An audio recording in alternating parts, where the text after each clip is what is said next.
Our story starts with a woman weeping, and the narrator shares that some people are so unlucky it's hard not to feel sorry for them.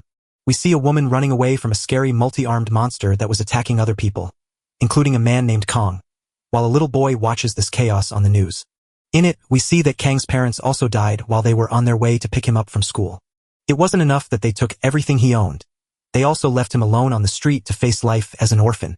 Life on the streets forged an unbreakable will in the boy, pushing him to eat rotting food just to stay alive. He slowly clawed his way into a job and studied with wild intensity, sleeping just 4 hours a day. Yet despite his talent and hard work, fate remained cruel and never handed our unlucky hero a single break of luck. He hit a bad streak of bad luck when his appendix burst right before his test, forcing him to quit. He tried to retake the test, but the bus he rode flipped over on the way, leaving him late and missing the exam. On a random day, he was just about to leave the house when a bike fell and somehow jammed his door, trapping him inside and making him miss school. Even though he tried his hardest, a string of bad luck kept hitting him over and over, dragging him into a life filled with nothing but failure. He was ready to quit hunting and stop looking for a good job, but he still held on to one final hope just in case everything else failed. That spark of hope was the moment it all woke up. Some people are picked by the gods to be born with hidden gifts waiting to wake up. And just as they turned 20, their hidden talents suddenly woke up. Becoming a hunter required a special awakening, so Kong trained endlessly to make sure his body was ready for that moment. But on the day of the test, he was crushed with the lowest possible rank of F. The examiner told the protagonist that even if only 1 in 100 people had natural talent, he wasn't even in the bottom 100. Things got even worse when the examiner chuckled at the situation, and even after the apology, the blow crushed the protagonist's spirit. So years passed and now at age 25, he is fighting for his life against a wolf-like creature while holding his shield up to defend himself. His effort to stop the attack was so fierce that he broke his own arm in the process. The beast lunges at him with furious eyes, jaws snapping ready to end him. The hero grabs the wolf's paws and stares at it with fierce determination, proving he won't back down so easily. He grabs the wolf's arm and flips it over to throw the beast off balance. Just as he drops, he kicks the creature hard right on its nose.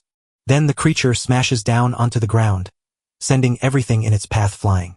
The protagonist stares at her and pleads for her to use her magic right now, begging for mercy as things start to go terribly wrong. The mage began charging a fireball, yelling at the hero to stand still as her shield, since she was still focusing her magic. Kane quickly sees that he's walked right into a mess he can't escape. He admits that while he built a squad with that mage and a tank, he now wishes he never made that choice. With everyone around them and another tank already losing its arm in the chaos, they are trapped. And on top of that, the mage who's supposed to blast the monsters isn't hitting his mark. These wolf-faced monsters called Nlees aren't tough, but even a weak F-rank mage can't beat just 2 of them without help from another mage. As we watch one of the Nlees rise again, the protagonist realizes he nearly died just to tire it out. That's when the mage finally stops dawdling, finishes his spell, and yells at the hero to move out of the way. He lines up his fire bow at the enemies and vows to take them down in one powerful shot. The protagonist and his fellow hunter feel a wave of relief as he finishes charging, while the Null-less stare back with pure hatred in their eyes. The mage finally shoots, but his arrow falls short of the 2 monsters, striking the ground before they even see it, leaving them just standing there confused. The protagonist panics and yells at the mage for wasting his magic by shooting the arrow at the ground, shouting that they're doomed, until the other hunter suddenly drops his sword, cutting off their argument. As the protagonist looks, he sees the guy lying on the floor, nearly being eaten by one of the Null-less. Now that his sword is gone, he's helpless and can only turn to the protagonist for aid. But he is also busy battling the other Null, so he tells the warrior to hold on while he rushes to help. Amidst the chaos, he looks to the side and sees the mage opening a portal to escape, leaving them behind, while the shameless mage claims he saved 1 life because all 3 were about to die. He even taunts the hero, calling him a human shield, which makes him so angry he wants to fight. The narrator reveals that the protagonist was just a tanker, a job meant for powerless people who became known as human shields. Nobody was shocked when they died, because the people in charge treated them like throwaway things that could be discarded at any time. Knowing the other hunter is about to be eaten by the void, the protagonist considers running through the half-open portal because dying trying to save a worthless life would just be a pointless end. Just as he is about to step through the portal, someone stops him and claims that Asmount, the god of trials and suffering, has picked him out. He doesn't get a thing, just staring at the wall while we realize the man is actually a stunning woman with white hair. The main character flew into a rage and shouted, asking where the portal had disappeared to. It was the one that was standing right there just a moment ago. But the woman just lets out a ridiculously loud scream, declaring that he must now face a trial to pay for the karma from his past life. Kong doesn't understand a word she says and just covers his ears to protect himself from her explosive scream. He guesses what she meant by a past life, but then the woman leaps from the wall and crashes right before him, splitting the ground with her landing. Before the protagonist could even figure out what just happened, a null popped up behind him and stabbed him with its claws. She stared at him with a strange smile and urged him to choose the right path.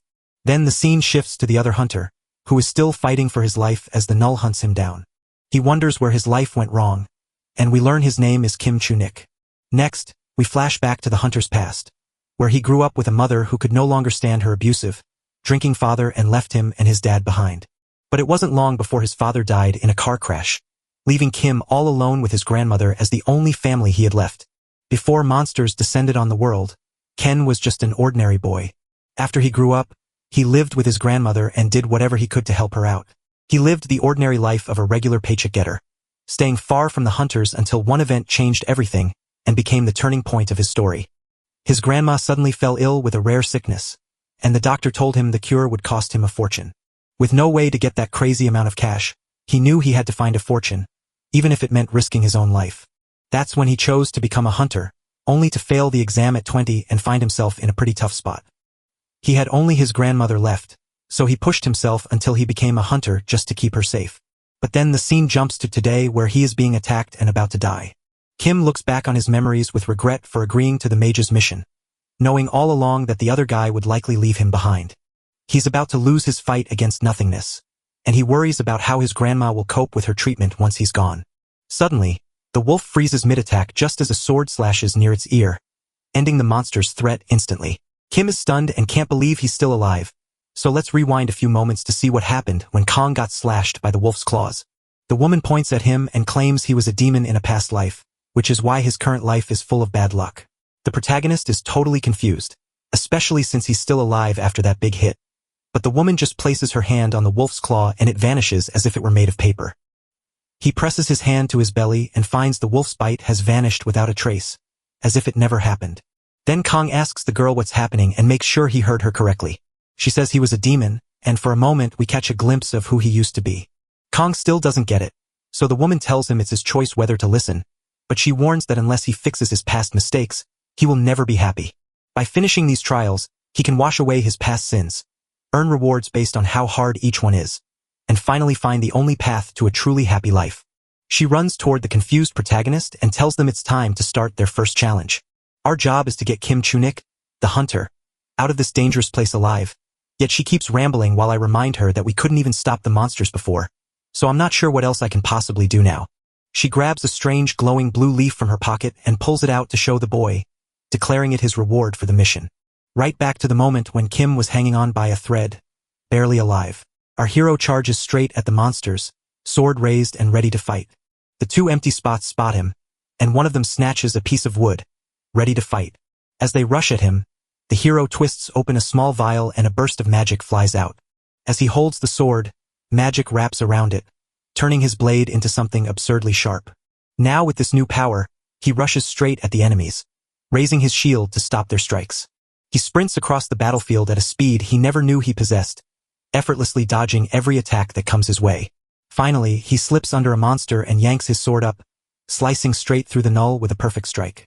As the monster screams in agony from the blow, the hero seizes the perfect chance to drive his sword home for the final time. With fury burning in his eyes, he drives his sword forward with every ounce of strength he has as the enemy claws desperately at him to push him back. But it's too slow, and before it can grab the protagonist, it collapses, defeated onto the ground and never to rise again. The monster's claw barely nicked Kang's arm, yet he felt a wave of relief knowing that at least one of his foes had been taken out. In that split second of carelessness, the other null nearly took a huge bite out of the protagonist, but he managed to dodge at the very last moment. Ken grumbles as he realizes his sword is still stuck in his rival, and he'll need to find a way to free it if he wants to win. He hears that woman's voice in his head, warning him that these trials are meant to push him to the brink of death, and he knows he must keep that in mind. He then pulls out a tiny knife, chooses to fight the monster head-on, and leaps at it, shouting for it to bring all its power to bear. He blocks the enemy's claw strike but nearly drops his dagger due to his injured arm, so he grips it tight and, with all his remaining strength, drives the blade into the enemy's vital spot. As the monster drops dead, The hero exhales in relief but instantly remembers Kim is still in trouble, so he dashes to grab his sword, which is still stuck in the void. After snatching it, he hurls the object with every ounce of his power, striking the enemy holding Kim squarely and knocking him out in one blow. The protagonist looks at him with a relieved smile before collapsing to the ground, totally spent from the fight. Before he could move on, a voice in his mind told him the test was over and he was finally getting his reward. After the hero finally passed out, he was snapped back to reality with a sharp slap to the face and a harsh command to get moving. As the scene shifts, that woman glares at the protagonist with pure impatience, her fist already raised to punch him if he doesn't wake up. Kong is still dizzy, but the girl hands him a piece of paper as his reward for finishing the job. The protagonist couldn't grasp why it was just a piece of paper and asked why, but the girl flew into a rage, yelling that he should be grateful since she actually went out of her way to print it for him. Suddenly, the paper flips into a futuristic screen, leaving the girl shocked and admitting that times have truly changed. She wraps up by telling him he hasn't finished the mission and warns him not to just faint out of nowhere next time. Then she says goodbye and vanishes. The hero leans in to study his prize, only to discover he's been handed a whole set of new powers all at once. He even has a special 3-star power that not only heals him but lets him trade his own life force to heal even better. He also has a special power that boosts his defense and promises he will transform once he gathers 50 units of holy energy. The protagonist tells us that while most hunters can only master 1-star skills, only the luckiest get to learn 2-star and 3-star ones. His joy exploded as his hard work finally paid off with a brand new power. But then he remembered the girl's words. He still had to get Kim out of there, meaning that mission wasn't finished yet. He rushes to the friend lying on the ground, apologizes for getting distracted and forgetting him, and worries that he might have already died. Kong realizes he is too weak to make it to a hospital in time.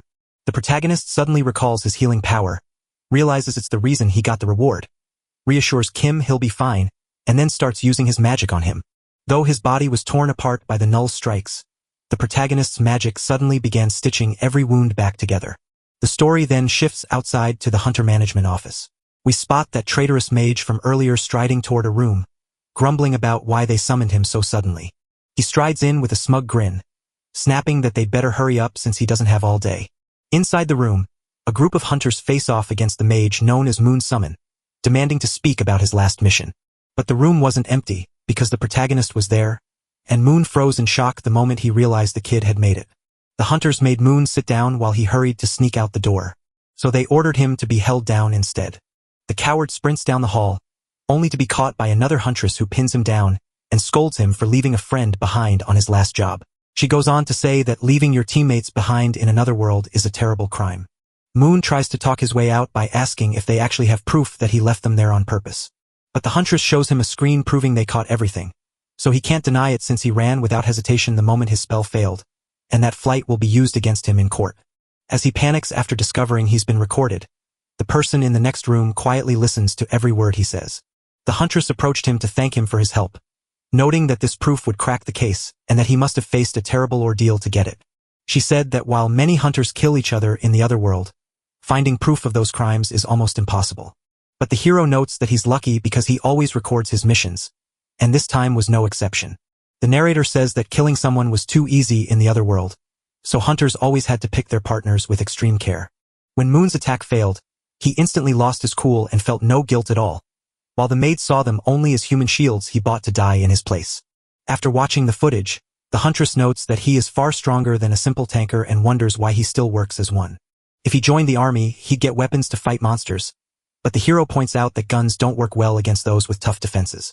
He's seen enough bad luck to know that trying to use those weapons could bring more trouble his way. And that's exactly why he's determined to become a hunter his own way. After talking it out, the protagonist walked out of the office feeling relieved, hoping Moon would spend the rest of his days behind bars. But on his way, he bumps into Kim, who knows him the second she sees him. After kneeling, the man thanked him for saving his life earlier. The story jumps back a few days to show Kim waking up in the hospital after the protagonist brought her there. He starts to remember everything that happened, including the moment before he blacked out when he saw Kong fighting the NLES to save his life. Kim stares in shock, realizing he shouldn't have lived to see another day, and can't figure out how the hero managed to defeat those monsters or why he was chosen to save him. Suddenly, his grandmother's worried voice cuts through the air, asking why the boy is covered in injuries. She scolds him, wondering why he went on such a dangerous mission and if he's gone so crazy that he wants to die right along with her too. Kim tries to tell her to calm down about his high blood pressure and insists he is fine. But the old lady argues he looks like a skeleton because of how bad he looks. The man says he's lucky to be alive, but his grandmother says she's already sick so her death doesn't matter. Only that he must stop going on missions. Kim begins to recall the wonderful times he shared with his grandmother and dreams of living a happy, quiet life right by her side. Just then, his grandmother wraps her arms around him, weeping and pleading for him not to throw his life away. The story jumps back to the present, where Kim is still bowing and causing a huge scene on the street while talking to the protagonist. Kim thanks the protagonist, who replies that in that other world you can only trust your teammates, so he had no choice but to save her life. Kong admits he was just as scared and that he isn't the brave hero Kim thinks he is. But the man keeps staring at him with such admiration that it makes the protagonist feel uneasy. So he tells him to stop. The protagonist realizes he can't tell Kim that he saved him only for a mission and never expected to meet him again. So he tries to sneak away quietly, but Kim insists he owes him something for the help. Before he can ask about the reward, the voice in his head speaks again, telling him of a new trial. Kim's mother is sick, and he must pay 150 million to cover her surgery. After hearing all that, he can't help but wonder why he should help this guy even more. The voice promises that if you do this, you'll get a stat boost and a brand new 1-star skill. The protagonist checks his bank account and sees that he finally has the money, but it's all the hard-earned savings he spent years building up. He feels terrible because that was all the money he had saved his whole life. Remembering the girl's words cleans his karma, so he decides to make the donation. She tells him that since he chose this road of trials, turning back now will cost him everything and leave him with so much bad karma that he might end up in a vegetative state forever, so he has no choice but to finish his missions. The hero admits the reward is small, but without doing this, he'll never be strong enough to face the challenges that lie ahead. He realizes that becoming a famous hunter would let him earn back those 150 million quickly, and since he can't even access the hunter market right now as an F rank, gaining at least one new skill is a huge advantage. After a long time of thinking, he finally calls the Hunter Association, donates his money, and gets a brand new secret power. The view shifts to a test in progress as the examiner invites the participants to step forward. He says they'll step into a virtual world to play as ready-made characters and see if they can pass the test. Each character has a special job to do, and the only goal is to finish missions without any complaining about the role you were given. The examiner says that if you're skilled, your character will have what it takes to finish the mission, but if you fail, it won't be their fault. He shouts the protagonist's name, telling him that fate or luck has made him the group's tanker. On top of that, he has to stand up to Nal's attack for 5 whole minutes, something the hero has already survived before. The system hands him a sword and a shield, and locks every character's stat at 30. They wish the protagonist good luck and send him into the virtual world, where he quickly finds 4 enemies glaring at him and ready to attack. As the examiners watch from afar, the hero reflects on the grueling grind it took to boost his stats by even a tiny bit. Now that he finally matches the test score of 30, one of the examiners looks up and seems to take a real interest in him. After getting the Guardian Shield skill that's perfect for tankers, the hero decides right now is the perfect time to see if it really works. Nulls rush at him, and he holds his ground until one lunges to bite, only for him to block it with his shield while another sneaks up from behind to slash with its claws. The protagonist leaps at the last moment to dodge a slash to his face, and the monster crashes onto the ground. He steps up and kicks the creature in the ribs, sending it flying into another monster nearby. Suddenly struck from above, the hero stands ready and blocks the blow with both his sword and shield. He understands that having every stat at 30 makes him far stronger and faster than his real body ever could be. By mixing his past fights with this new power, he can finally handle the nullless with real ease. He pointed his finger at the examiner once more to make sure he was looking. One of the operators said that the protagonist's quick thinking is amazing, making him the top choice even though he's just a tanker. The hero stands his ground, slamming his shield up again and again to catch every blow from the null. Right in the middle of the chaos, he hurls one of them as far as he can, only making the creature even angrier. But the monster spots 3 other people walking by and chooses to chase them instead, leaving the hero alone. The examiner explains that the tanker test checks if you can keep your friends safe and questions whether you even noticed the NPCs standing there.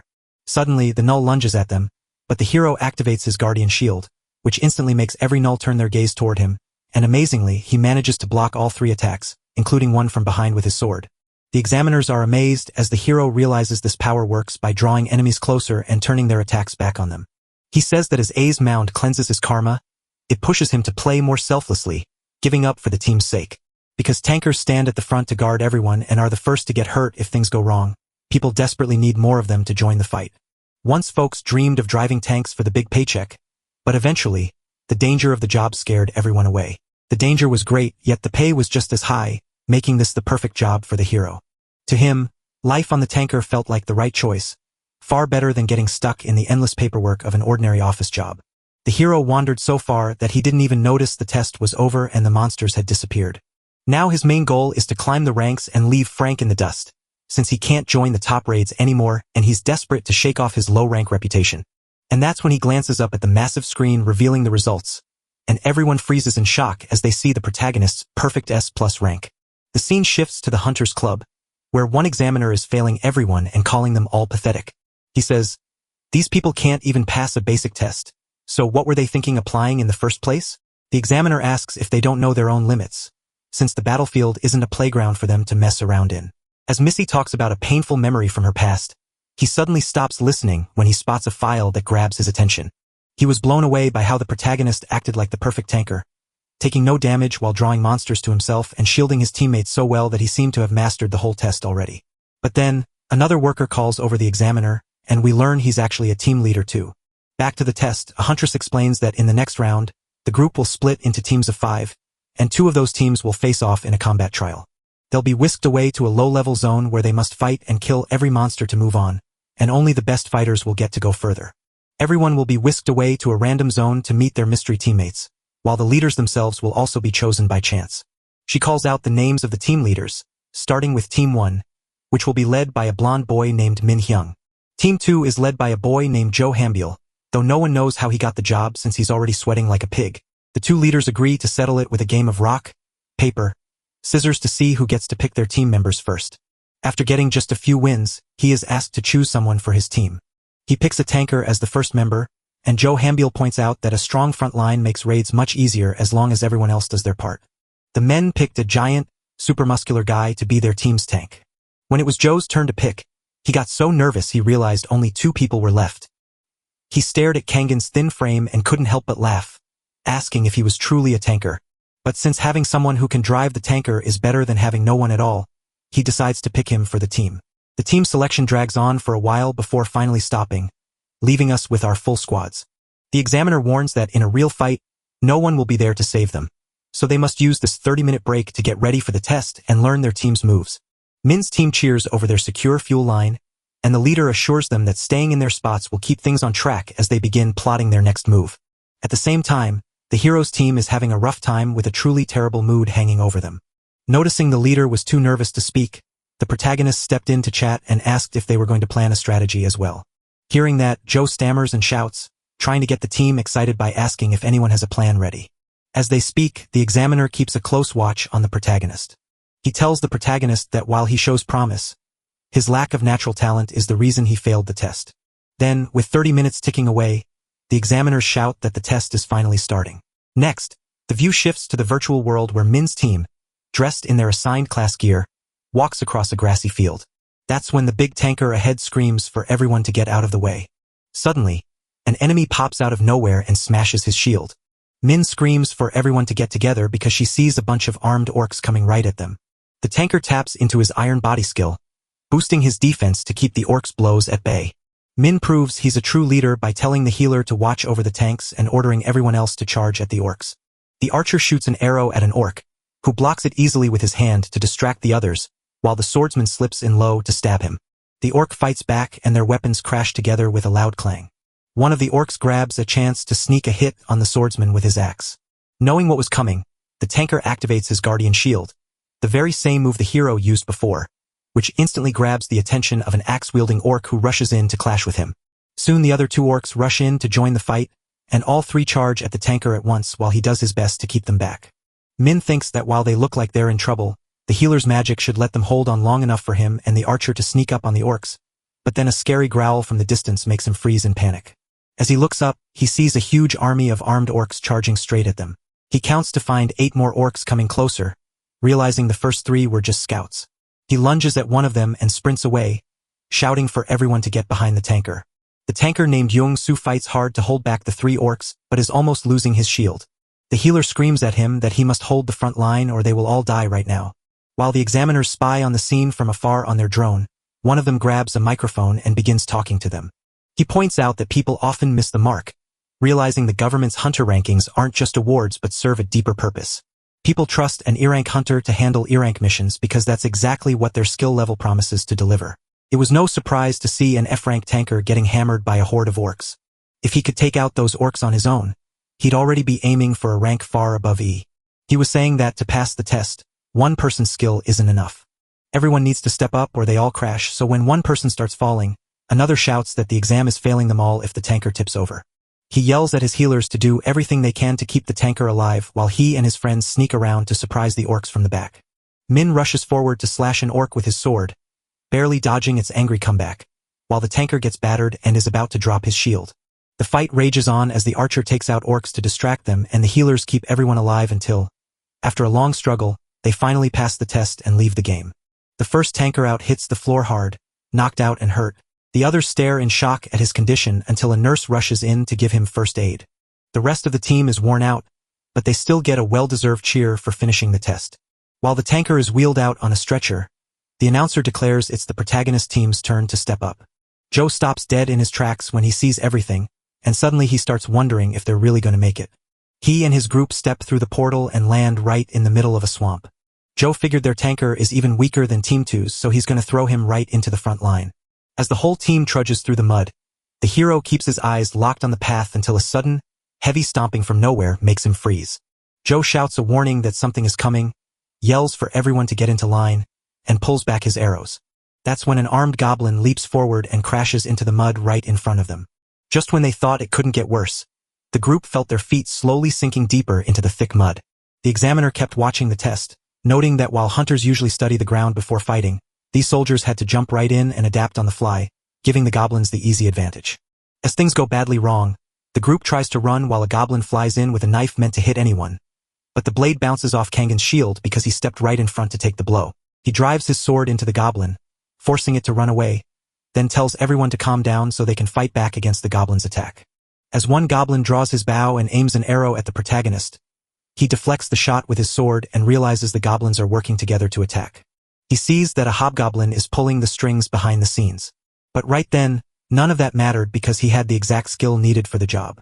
He then activates his Guardian's Will skill, which boosts his defense and healing based on the number of enemies around him, giving him enough power to blast the goblins away without even lifting a finger. The examiner and the rest of the protagonist team can't believe their eyes at what they are seeing. Joe grabs the moment to yell for everyone to strike together, and they don't hesitate for a second. As they wipe out the goblins one by one, fueled by the hero's power, he realizes his strength fades as the enemies vanish. The fewer foes left on the field, the stronger his defense and the faster he heals. And the protagonist finds this new power quite fascinating. But the fight isn't done, because the ground suddenly shakes, so the hero shouts for everyone to fall back right away. He lifts his shield to block the strike, only to see it comes from a high-level orc, leaving everyone baffled as to why such a dangerous enemy is in this quiet zone. Since this monster is only rank D, the group figured something must have gone wrong with the test. They get ready to run away, but the hero freezes when he spots a smound sitting right on the orc's shoulder like it's a normal chair. As the hero wonders why she suddenly appeared, we see that not even the examiners had any idea about this monster. They reached out to the hunter watching the test, who explained that they checked the area 3 times but never found the orc. The hunter and his friends decided to end the test because they couldn't watch any more people get wiped out this time. The examiner, who was rooting for the hero, told them to hang tight and watch what happens next. The examiner with glasses insists I'm crazy because the media is watching us closely now that hunters have been taken out after the last incidents. The hunter, whose name is Kim Youngmin, admits he gets the worries but insists he knows what he's doing and never takes foolish risks. He even says that if things go wrong, he'll step in to fix them himself, so don't worry and just give the team more time. But 2 other examiners think he is joking because Miao Min was already kicked out of the battlefield for acting this way. Even though more players might get knocked out, the examiner in glasses agrees and warns that Mayan will be fully responsible if anything goes wrong. Back to a sound, who looks like he just woke up, he says this is the 3rd test and the protagonist must make sure every team member survives. If the orc's blade takes a life, the burden falls on the hero, and he realizes the girl's voice exists only in his mind, unseen and unheard by anyone else. Asen finishes by saying that if they die, all the karma falls on you, but since you've been through this before, you'll handle it fine. Before you can ask more, he says goodbye, tells you to do your best, and vanishes right in the middle of an orc's axe swing. The hero barely dodges a blow meant for his face, sending the strike crashing into the mud instead. He grumbles about how unfair it is to throw a newbie rank E straight into a fight against a scary monster. He angrily curses a smound, shouting that she and everyone else just want him dead because of the bad karma from his past life. Even so, giving up isn't an option for him, so he tells everyone to get ready to attack while he steps up to stop the orcs.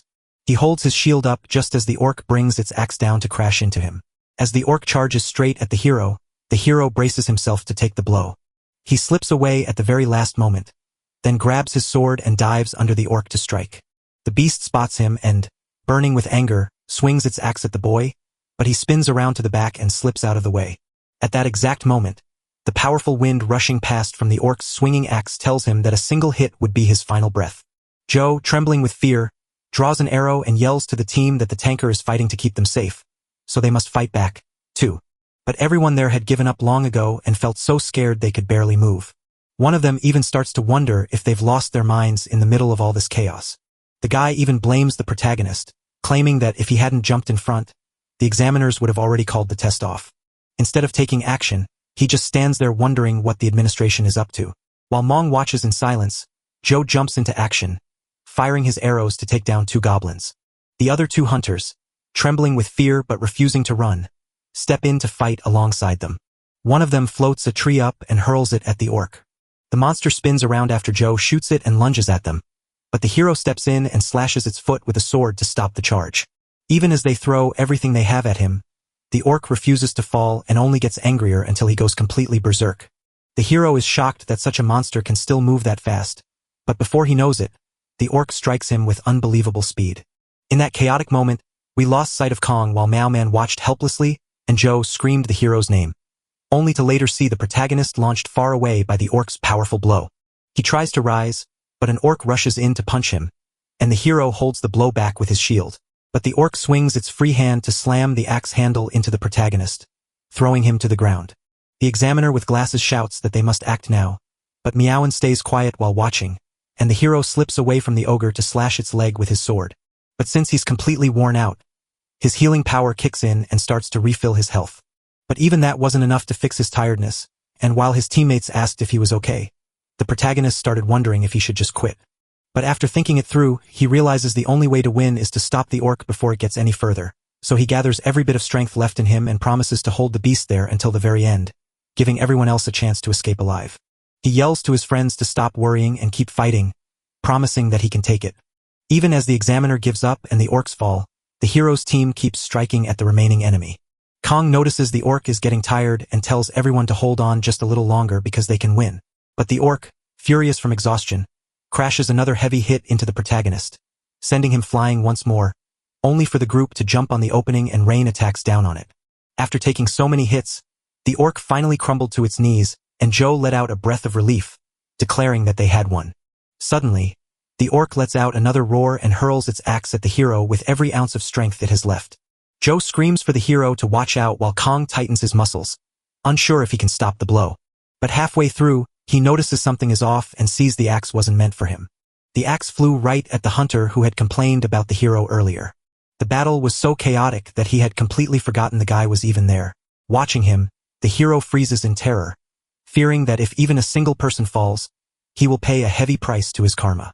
He lunged for his teammate, but the screen cut to black before we could see what happened. Next, we see the man with glasses apologizing for the mess, admitting it was his fault and promising to pay everyone for the danger they faced. Joe and the other hunters argue that they knew it was just a mistake, but the protagonist feels guilty because it all happened because of his own bad luck. Surprisingly, Mangman apologized and promised to take full blame for what happened. But when the scene cuts back, the hunter is alive right behind him, leaving us wondering what really happened at the end of the test and how he made it through. The examiner stepped forward to pull the protagonist aside for a quiet, private talk. Then the protagonist is led to another room where they pour him a cup of tea and lay out some waffles for him to eat. Mo begins by asking if it's true he's been a human shield for the last 6 years, and the protagonist says yes. He felt impressed by how well the hero adjusted to everything, and for a brief moment, he believed the hero was truly strong enough to take down a ranked York. The protagonist finally gets why they wasted so much time waiting around, and then the man gets right to his goal. He wants the protagonist to join the Rangers, the group he belongs to, explaining that he's just an examiner for now but will return to active duty in a few months and can even sign the protagonist up if they want. That way, he can work as a full-time employee or a hired mercenary if he prefers, and since he was impressed, we finally learn what happened in the forest at the end of the test. Just in time, the hero shoved his buddy out of harm's way and got hit square in the chest by the orc's axe. He tumbled backward, and his teammates worried he had been knocked out. But then his guardian's power activated, healing him and giving him a boost to his defense. Manga insisted that no one else could have done that, then asked again if he'd like to join the Rangers and offered him a contract to sign. Kong can't believe the famous Rangers, who only pick the most special people, decided to hire him. He's so shocked by the reality of it that he starts thinking about signing, but then he stops himself to think more carefully, especially since the Rangers are fighting monsters and traveling to other worlds, making this the perfect spot for a sound to mess with the protagonist. As he touches the contract, the words shift to announce the 4th trial, forcing him to join the Rangers and defend the world. So with no other choice but to win the reward of hidden secrets, he accepts. The hero even rubs his eyes to make sure he really read those words. As he turns the page, he spots a note saying he can finish this trial simply by accepting the offer. He gets mad at Asmum because she wouldn't let him read the contract before they signed it. What if there's a terrible secret hidden in Meowman's contract that we haven't seen yet? With nowhere else to go, he takes the deal, leaving Meowman shocked at how fast he agreed, unaware that a goddess had been pulling his strings all along. But the hero insists he'll only agree if he joins as a mercenary, so that even with Meow Min running the show, he can still pick and choose his own missions. Since the trial only required him to accept the proposal, he agreed to take whatever missions Mount forced him to choose. Meow Min accepts your help with a grateful thank you, but deep down, he's not thrilled about being forced to become a mercenary. He signs the paper, declares it's time to go, and stands up to leave the room. But right then, a really weird thing happened. Suddenly, the protagonist feels weird and out of nowhere. A bunch of spirits rush out of his body, making him stumble. Meow Min asks if you're okay. But you're just standing there, still confused about what just happened. Kong claims he's okay, yet inside he's completely lost, staring at strange pictures that finally make sense as the special message he just got. Whatever he saw is lost to us for now, as the story jumps forward a week. Kangon stepped out onto the freezing cold bus terminal wearing a beanie. He mentioned that the info he got right after signing the contract was about his past life as a demon, and it was so dizzying that he had to rush to the bathroom to recover. This news told him to head for Churin in Genwin province, where he would have to brave a dungeon. If he succeeds, he'll get a piece of his past life back, and the hero thinks A's Mound is trying to push that demon's memories straight into his head. The hero says that a connection to the world above is called a link, but a link to the world below is a dungeon. They are hard to find because they lie deep underground, and when a new dungeon appears, the people nearby say it feels like hell has burst open. The protagonist's lost memories must be hiding somewhere inside that unregistered dungeon. Standing before the cave that leads into the dungeon, the protagonist admits he doesn't understand why a sound wants to share those memories with him. But the protagonist has felt terrible since he learned that news last week, and he just can't figure out what is making him feel so bad. Before stepping inside, the hero casts a magical wall at the door to keep the monsters trapped and stop them from running free. Remember the first rule of dungeon exploration. Always pack plenty of food, gear, and a flashlight because the inside is pitch black and you never know how long the adventure will last. The hero fumbles for a while to find his flashlight, only to discover that the very first thing he sees when the light finally clicks on is a massive skull staring back at him. He screams in terror as he sees they are skeleton soldiers, and one of them holds a sword. The hero is convinced that something vital is hidden inside. But here's the catch. He barely managed to knock out one skeleton before, and now 5 are staring him down. Now that he's been through so many near-death experiences, the protagonist has learned to handle everything on his own. He slashes the skeletons to pieces with his sword and explains that they just keep coming because they can't feel pain, but they crumble instantly when hit by holy light. That attack instantly vanishes any dark-type monsters, and the hero notes that if they are all like that, he can handle them alone. After some stretches, he feels the weirdness that made him uneasy before entering the cave slowly fading as he goes deeper. Kong believes that A's Mound has finally decided to reward him with a real gift after he survived so many near-death moments, and right before him appears a treasure chest. He skips with joy toward the chest and thanks Azound for the wonderful gift. But he spoke too soon, for a huge creature burst from the shadows and struck him so hard that he slid away. The weapon's owner is a headless knight named Dullahan, who rides his path while spinning a steel ball on a chain. He hurls the object at the protagonist, who dives out of the way and instantly sharpens his blade with magic, just as he did when fighting the Nullless. This time, the Dullahan's armor is so tough that the protagonist's sword can't even scratch it. He is so focused that he doesn't notice the giant spiked ball hurtling at him, and when he tries to block it with his sword, he gets knocked backward and realizes that even his magic can't cut through the heavy metal. He realizes the Dullahan is playing on a whole different level, and right on top of that, his sword is about to snap from the heavy blows. Kong does his best to dodge the Dullahan's attacks, knowing that if the sword breaks he's in trouble against such a powerful monster, But then he realizes something. The mission from Asmound just said to clear the dungeon without specifying how, which means Meffing was right when he said Kong must risk his life fighting the Dullahan like this. He realizes the chest is the reward Asmound promised, so without asking any more, he grabs it and runs. But he still has to figure out how to dodge the headless attacker to get away, and he's left wondering how something with no head can even know where to strike. For a split second, the hero considers acting like a madman and just running away. Suddenly, he realizes something. The knight is blind, yet his horse can see him perfectly well. He hurls his flashlight into the air to blind the horse, causing the Dylan to swing his iron ball wildly in confusion while the hero snatches the chest and runs away. In the middle of the chaos, the knight spots the protagonist and points him out. But Kong isn't fooled and sprints straight for the dungeon entrance without waiting. He had forgotten the barrier he himself built, not realizing it stops monsters too. It also holds people inside for a while before it can be turned off. But thanks to a lucky break, the barrier vanishes right before his eyes, letting him escape the cave safely at last. The cave crashes down and blocks the way, letting the hero know he no longer needs his barrier to keep it shut. Finally, after everything was over, the hero opened the chest and found a skill inside along with a strange bottle of water. The hero chugged the vial that gave him new skills, making his guardian shield stronger so he could heal and defend himself even better. He's torn between joy and doubt because his tanking skills keep getting better. After that, he opens his water bottle, realizing that while he used to think all that stuff about past lives was crazy, every single thing Asmount said has come true. The hero tells me he doesn't care about the gods meddling, but if getting his memories back is the only way to the life he wants, he'll do whatever it takes to get them.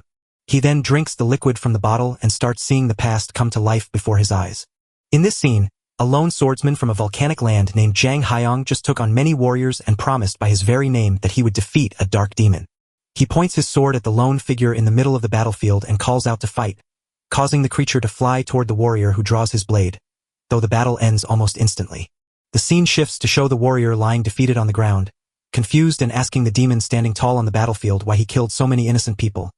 His thoughts flashing back to happy families before landing on a child crying right in the middle of the fight.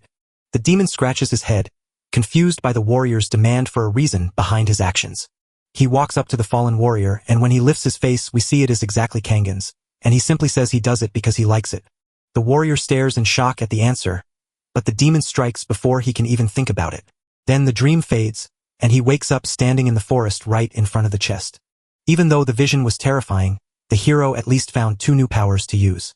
First, the demon's intelligence is his starting power, but every time he helps you defeat a foe, his attacks grow stronger, and after 100 victories, his skill will finally level up. The second form is the demonic sword, which strikes with a deadly blow that boosts the hero's power while draining the enemy of its vitality. As he gets used to his new powers, dark flashes from his real life suddenly start popping into his head. From the day his parents died and family members fought over their money, to the time his bus flipped over and hurt several people, the protagonist finally realizes that all those terrible things happened to him because of his own past life's terrible actions. From losing his parents to everyone else getting hurt just by being near him. In the middle of his sorrow, the protagonist receives a call from a man named Jung Minhuk, who recognizes him and asks if he'd like to help with a small job. The scene shifts to a diner where the protagonist meets Minhuk, who greets him with excitement about his long absence and news of his promotion. He asks once more if the protagonist wants to join his team at Kaizen, but the protagonist is still feeling sad and confused about what he means. The hero was puzzled because as the top company in the field, they had no reason to want him. The main character couldn't figure out why Minhuk had given up hunting so long ago, but at least he was now working for a great company. Before he can decide whether to say yes or no, the hero is suddenly pulled back into a painful memory of a tragedy that once tore his life apart. He was zooming on his scooter to school with a classmate when they both took a tumble. The hero insists he's fine, but the other boy grumbles in his head since they trip over each other every single time they walk. The boy even jeered at the protagonist, claiming it must be a curse that took his own parents to the grave.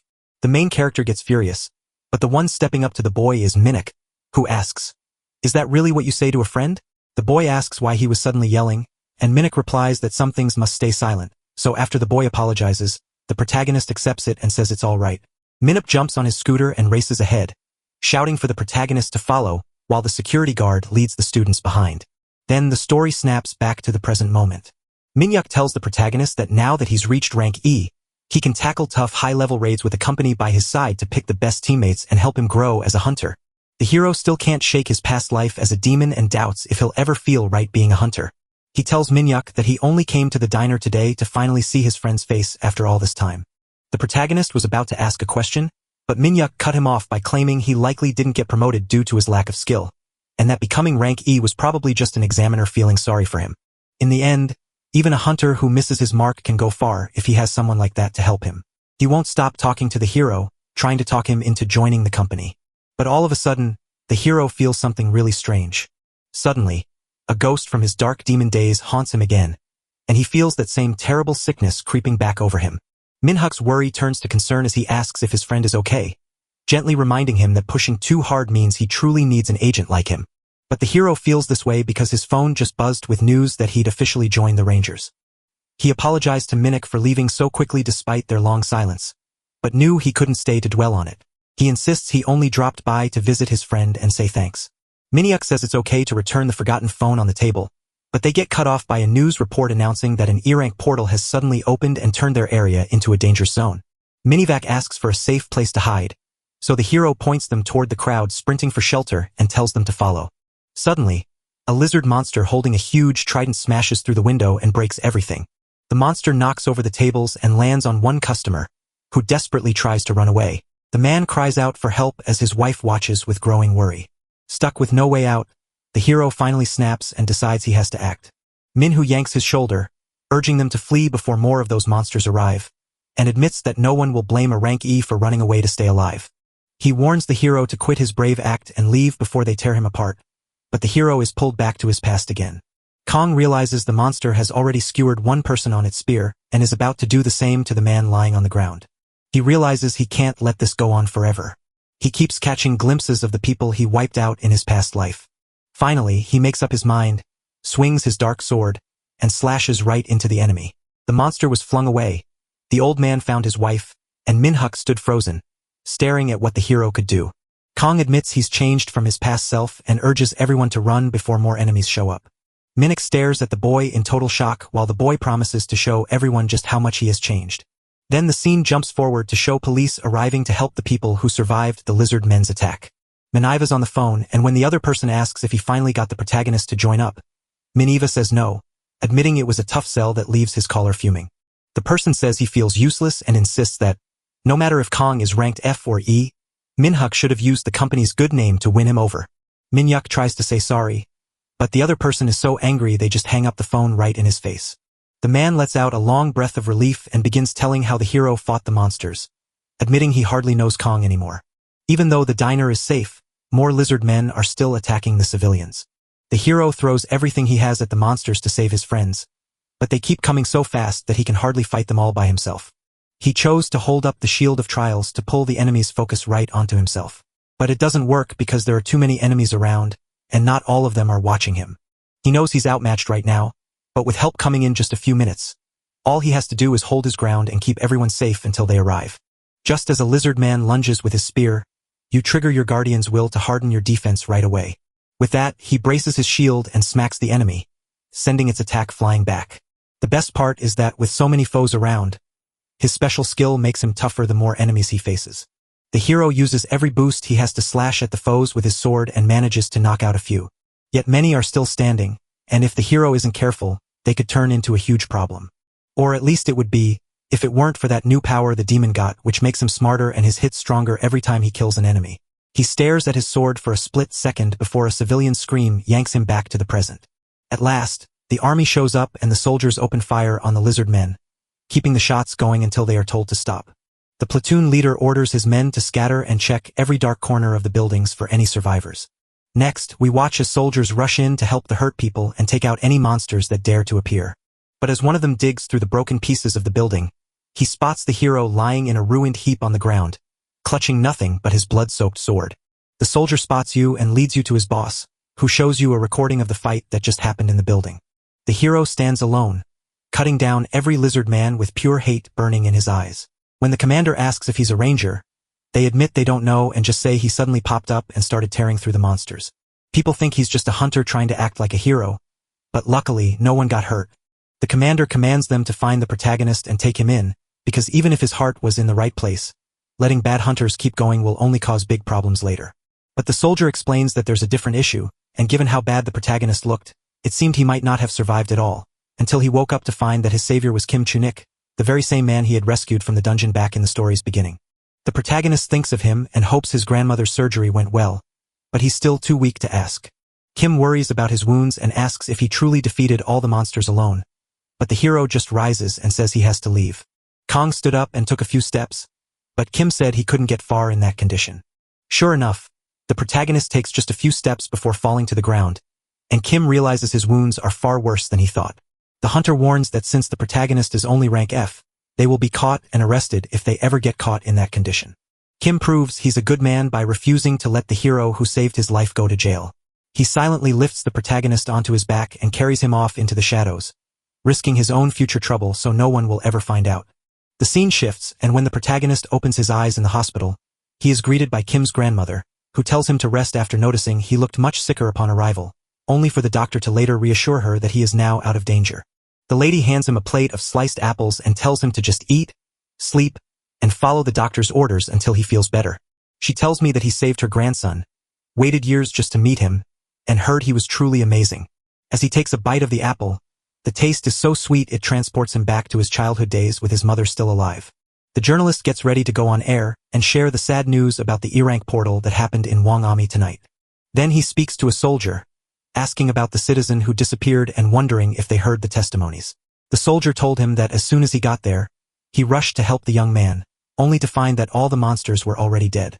They thanked Kong the hero for saving ordinary people, and while the soldier kept talking about his gratitude, the young man wondered why they were still doing this. Putting that behind him, he realizes in his mind that things have become more dangerous than ever before. He insists this test wasn't handed down by a simple Asmound, but a battle he decided to face alone, which brings up a brief flashback of his fight against the monster. He barely manages to chop off one of the monster's hands. Even as he piled up bodies around himself, a fresh wave of mutant lizards kept pouring in. He sighed and admitted that even though he had taken down 10 monsters, the situation was stuck, neither getting better nor worse. But then the system pops up, switching on his dark power and giving his attacks a sudden, huge boost. The old lizard lunges forward, holding up its spear like a sharp stick to stab him. Even while the main character was distracted, the enemy tried to hit him. But nothing works because the hero is now so strong that he keeps sending more and more lizards to their deaths. Once he taps into his special blood power and leaps at the monster, a wild demonic force stirs within him alongside the others. With his body now slick in the thick, red monster ketchup, he suddenly notices something strange about himself. He says that no matter what he tries to do, an attack will always launch on its own, and soon other powers kick in to make him unstoppable and relentless. A crowd of people lie on the ground around him, and they all share one thing. Even though he is strong, he still gets tired because he can't keep going for long. The blood power keeps surging, bringing new abilities to life. But this time, a special power kicked in, letting the Guardians heal his health and strength while wiping away the sickness. Back at the hospital, he admits that without the Guardian's power, he truly doesn't know what would have happened if he kept going with the madness forced upon him.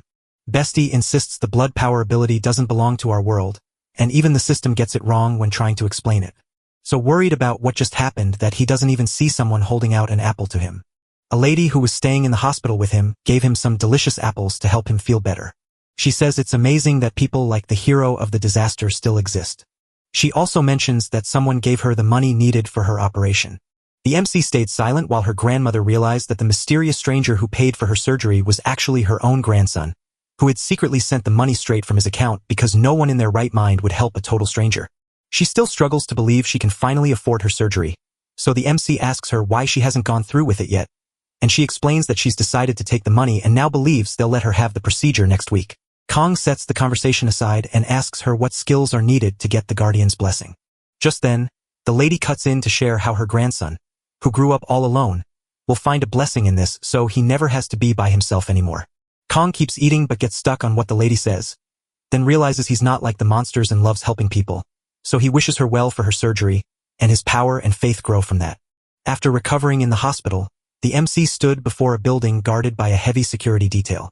He rolls up his sleeves and declares with certainty that he must uncover the true power hidden within demonic blood. He keeps talking about how hard it is to use that power in real fights, which is why he needs to practice control at the training center, where Emma says it's already a huge help to start with. The guy in charge of signups checked the MC's name and warned him that once he's signed on, he's locked in for a whole month and can't leave until then.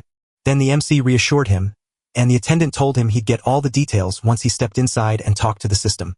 An inspector calls to him, promising to lead the way to the training room's entrance. This time, following the instructor, he realizes things have changed since the last guy was gone, and the inspector tells him he must fight 20 monsters today, or they'll have to wait a full day for new ones to appear. She says she'll lock the door, and the MC gives a quick, quiet, okay. Finally, he can start training to get stronger. But just as he got ready, the woman called out to him. She turned to the door and said that a 5th trial stage had been set because of a bad person's karma. She tells him that every day he spends outside feels like a normal day, but inside the room time slows down so much that he'll have to endure just 30 days out there while living 300 inside. With a wave of her hand, she announces that the reward power is +5 divine levels, leaving Kong speechless and in shock. 1 month has gone by since he first entered, and now the system tells him that training is done, so he should leave after finishing up. Once the MC walked out of the trading room, he gave a small card to the person at reception. The receptionist congratulates him on finishing the training and spots a new, special kind of energy surrounding him. Then the body shown in the room was totally different, looking just like Rem and Dinos. So he decides to give himself a fresh new look to seem much better. The hairdresser was gently washing that beautiful hair. After that, the MC settles into a big, deep bathtub and finally relaxes. With a fresh wash and a new haircut, he heads off to a restaurant. He digs into a delicious meal while soaking in the strange, otherworldly vibes of the colon. He was so hungry he almost ate the bowl right along with his food. He walked away from the spot, happy and holding a yummy ice cream.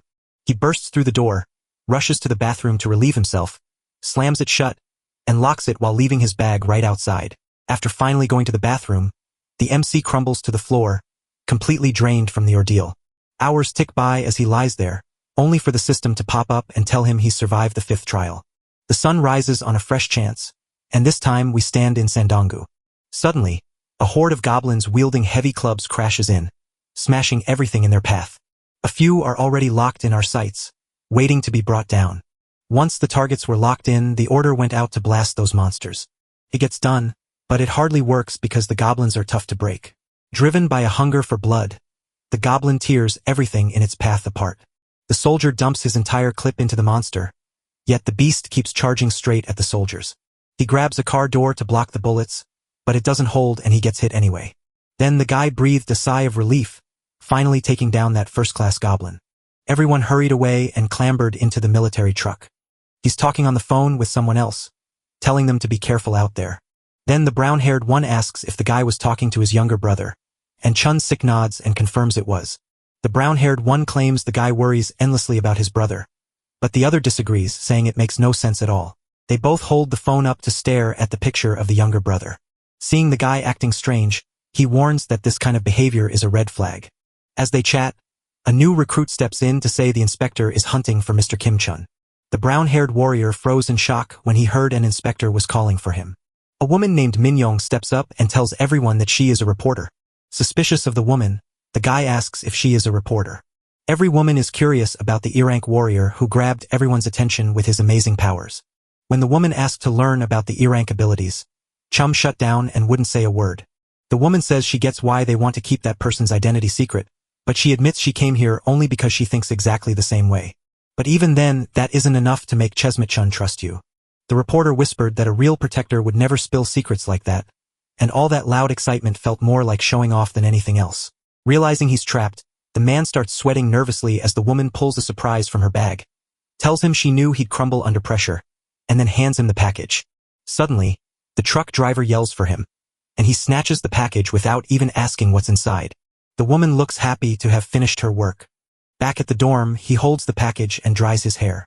The note inside the envelope was just a tiny gift from the reporter to say thank you. As he sat down, he began to tear open the envelope to peek at what was inside. Inside, papers revealed bank transfers made to an account in Kangen's name. Chun sits on the bench healing from his wounds, and it's revealed that all of this happened after Kong saved him. He knows the old ways can't last forever, so he steps up and makes a change.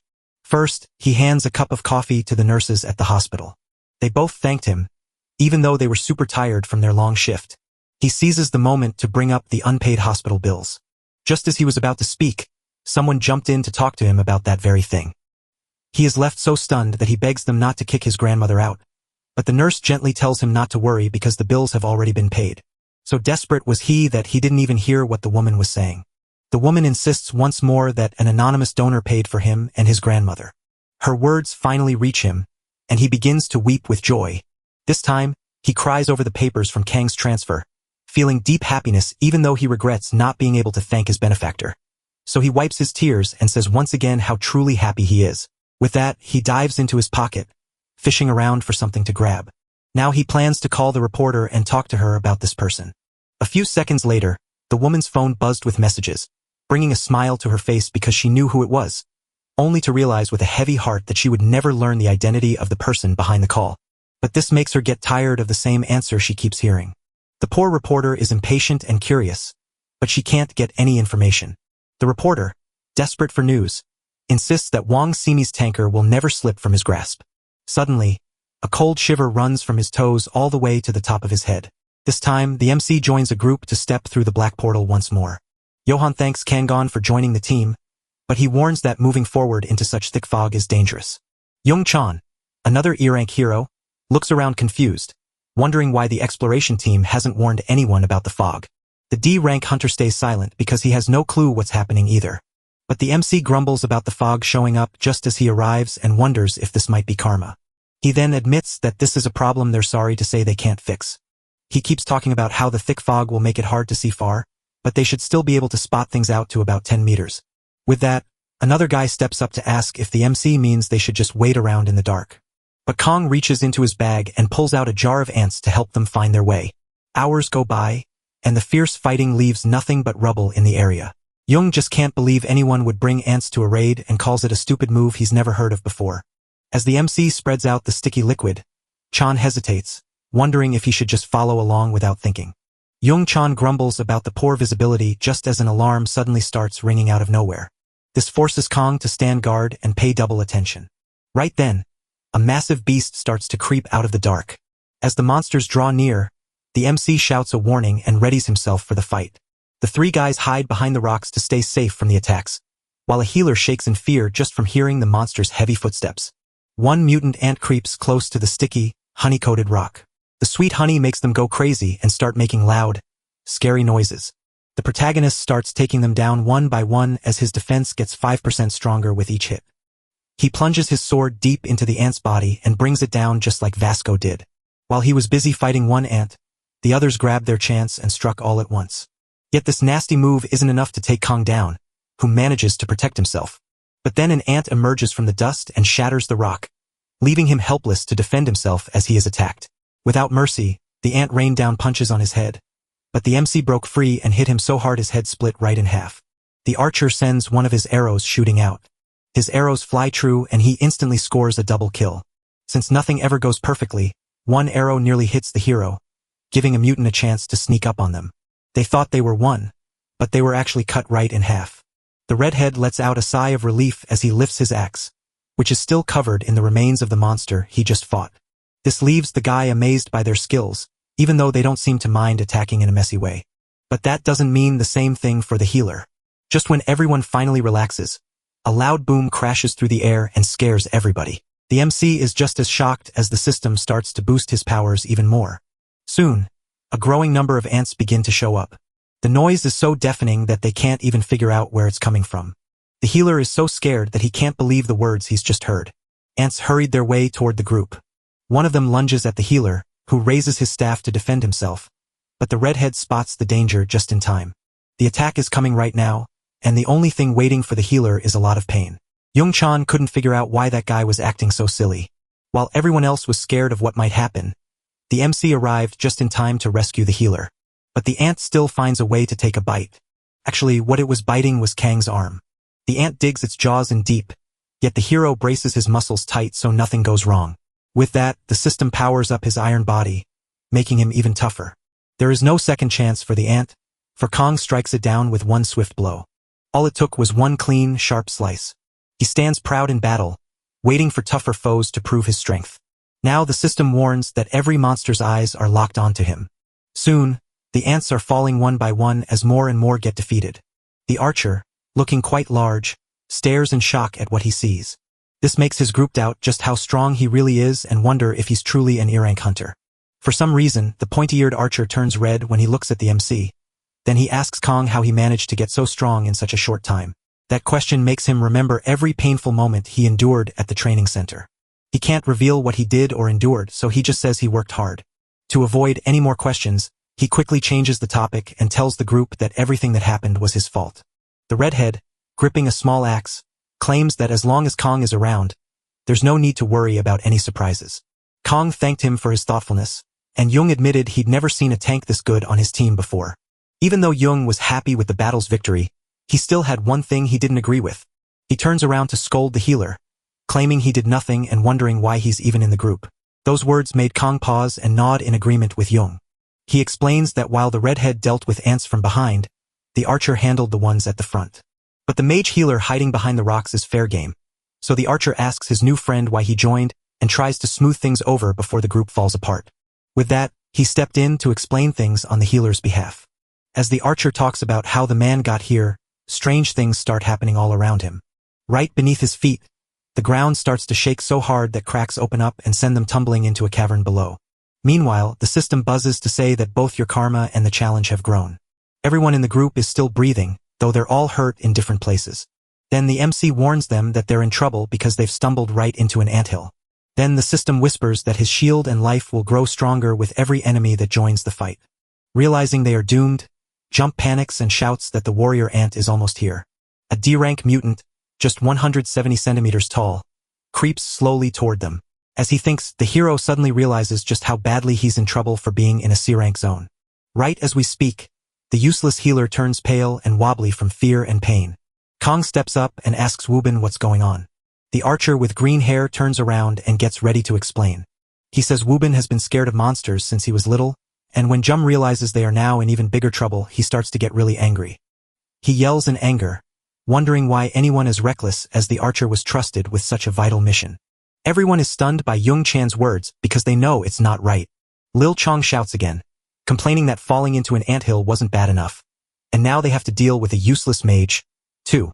While the guys are arguing over what's right and wrong, the system suddenly tells Kong that his powers have just jumped by 35%. Feeling hopeless and believing his time had come, Jung urges Wubin and Hambiel to step up and take charge. The MC sees the panic spreading through the group and tries to soothe Little Axe before everything gets out of hand. The hero understands that if they let fear take over, their powers will lose their strength. He tries to soothe him by admitting he gets why Jung is so upset, since this man has never faced high-level raids before. That's why he tells Jung to keep fighting and trust the MC. He tells them to watch closely as he points out there's only one narrow spot for the ants to pass. So he offers to guard their backs while Jung steps up to try it too. Then he tells Hambiel to check the small tunnels once the little mage is calm again. Kong and his team get ready to fight the giant mutant ants. In his mind, he sees 35 ants waiting to be defeated, but to him, it's just another chance to get stronger. But he is just afraid that every ant he meets is a powerful soldier. As the Guardian's shield springs to life, an ant surges forward to attack the protagonist. He's having a tough time right now because he's fighting these challenges all by himself. They move so fast and hit so hard that he realizes he must stop a few before they race out of the tunnel. With no time to rest, the MC charges back in to tear into the ants. He swings his sword to knock the monster back. He wakes up his dark blood power again, but this time in a new, stronger shape. The ant won't stop him from thinking, so he rushes right at the main character while getting hit, and even though Kong knows his defense is up, he can't match the enemy's growing strength. He manages to crush one ant, stomping hard on its head to make sure it's truly dead and gone. The ants never stop arriving. His shield crumbles to dust, yet he still refuses to fall. In one swift strike, he knocks out 3 of the marching ants. Every ant he defeats makes his power fade, and with his health already down to 10%, he's running out of time. Once again, he taps into his dark blood to briefly supercharge his attack. With perfect skill, he cuts through the ants that keep rushing at him. As his health and defense keep slipping, his blood strength jumps up by another 2%. A brave ant dares to strike him from above, but it is doomed as the hero's sword instantly pierces through it. This time, his determination and focus grow because he knows he is getting it under control. He surges forward at the monsters as his power grows stronger and stronger. The ants never stop, whether they crawl from the ceiling, floor, or walls, just pushing forward. Jung Chun is giving it his all too. He hits one of the ants, but just as he moves, a quiet ant slips up and grabs his arm. He tries to hold back the panic, but the wound's fierce pain breaks through his control. He swings his axe to smash a rock down onto the ant. The rock struck the monster hard enough to kill it, but the blow shattered his arm. He begins to think it's all over because the pain will stop him from using his powers. But then, someone appears behind him and starts using magic. Slowly, the man's arm began to heal back to how it used to be. The person who heals, who is actually the MC, asks if Jum is trying to die. Little Axon is stunned to see Kong healing him and begs him to stop and fix his own wounds first. The MC thanked him for his worry, but explained that John needs help too. They stand shoulder to shoulder, willing to sacrifice their lives for each other without a second thought. Just as Kong was getting ready to heal himself, the sudden appearance of ants startled him. But just as the blow lands, the MC manages to twist away and take only a scratch instead of a serious wound. Even after beating so many ants, the fight feels endless, so Kong worries about his stamina and wonders how many more are hiding in that hole. Poor Ruben can't help his team because of his fear of monsters, and he knows he can't keep going like this, wondering why this nightmare is happening only to him. He feels sad because the others are giving everything they have to fight the monsters. Hamily shouts at Wu Bin to snap out of it, but Wu Bin stubbornly refuses to face the truth. This makes Kong, Jung, and the archer, who hates seeing his friend hurt, so angry that he grabs the healer mage by the neck and starts shaking him. He slaps the other guy and asks if he's seeing what's going on. He says they are putting their own lives on the line just to keep him safe right now. He warns him that if he's going to die, he should do it alone and not drag innocent people down with him because of his pain. He is stuck, unable to speak his truth or use his strength to change things. For a few seconds, Wu Bin remembers his friend reaching out to tell him about an amazing person he met during the test. He pants and sweats cold while listening to his friend. Hamily couldn't stand seeing his friend like this, so he offered to team up with the test taker to help him heal. The moment the word trauma is spoken, a deep ache inside the healer wakes him up to all the pain he has already lived through. As flashbacks return, he recalls the terrifying journey he and his family endured to stay clear of the portal. He runs as fast as he can, but he trips and falls, hurting himself. His mother begs him to jump up instantly, but he cries out that it hurts. She tells Wu Bin to hold on to her as hard as he can. The little boy clings to his mother with every ounce of his strength, but then something terrible happens to both of them. Right in front of him, something terrible happens, and Wu Bin begins to weep. We're back in the present, and Wu Bin faces a tough choice about who to be, but the memories he just saw have clearly changed his look. Then he promises Hambil he'll do his best, closes his eyes to focus on the change he needs to make, and declares he won't let anyone die because of him. Mana starts pouring out of his staff, so thick and heavy that the very air around them begins to shift. As Kong fights, the system flashes a warning that something is going wrong. The system keeps looping back to tell us there's a mystery mistake it can't figure out. At the same time, the mage starts concentrating so hard it looks completely impossible. The archer tries his hardest to keep his friend safe, opens his eyes, and watches as all his buddies give it their all. Kong gets trapped by the ant, but he refuses to quit. Finally, Woven will break free from its cage and wake up as a wild beast. His magic burns so fiercely that it fills the whole place with fire. He calls the salamander so fierce it can wipe out the whole place, filling the cave with burning heat. The salamander charges straight at the summoner's enemies without ever slowing down. The salamander keeps breathing out fire that spreads faster and faster.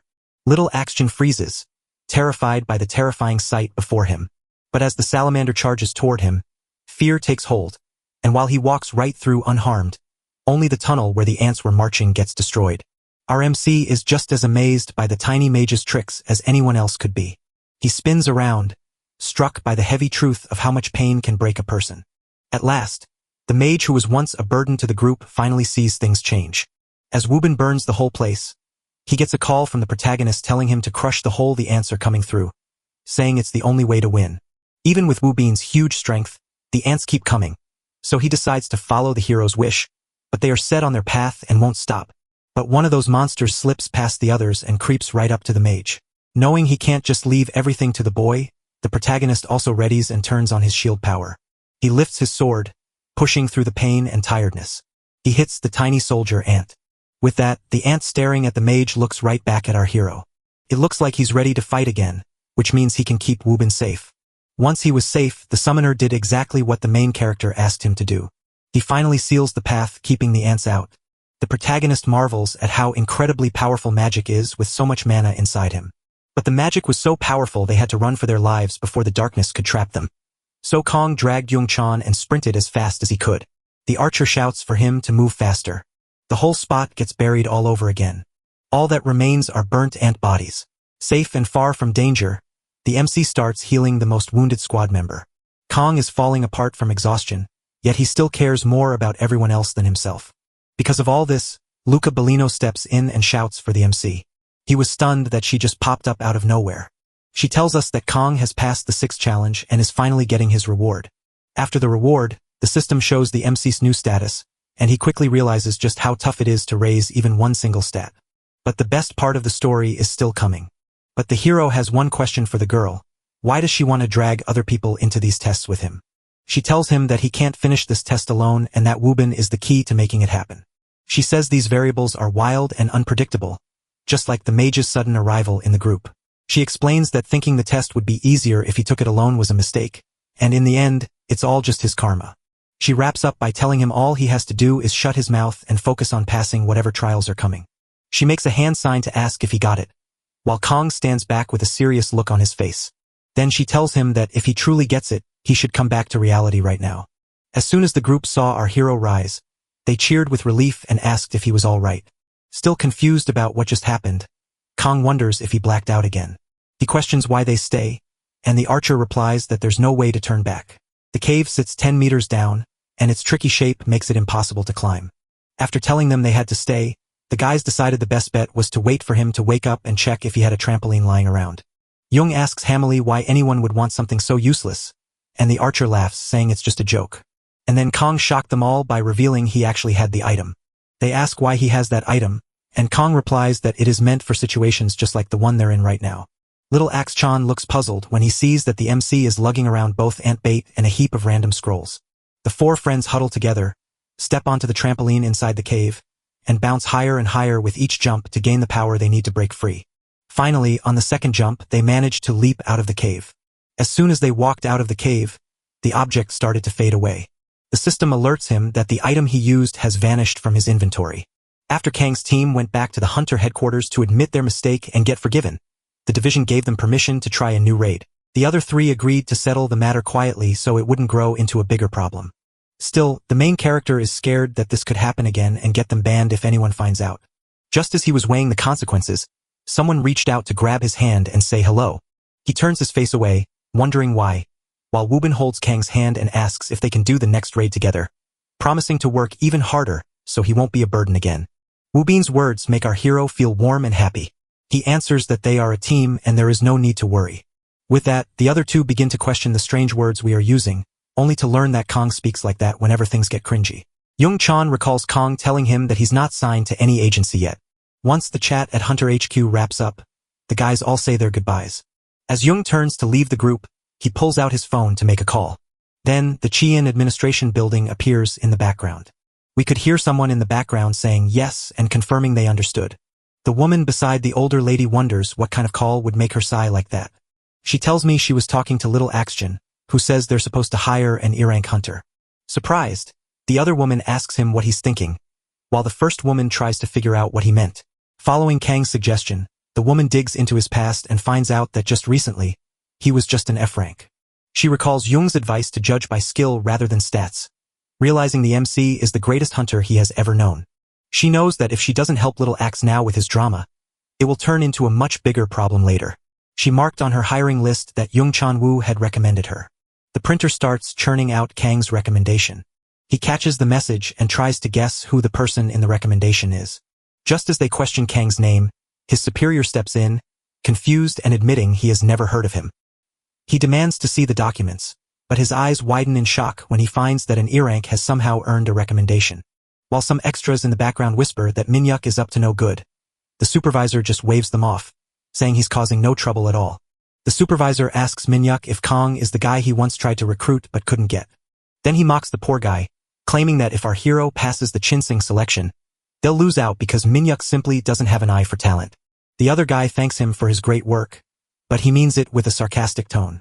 After taking all the bad words, he just stood there silent and didn't say a thing. At first, it looks like that, but then he starts crumpling the paper.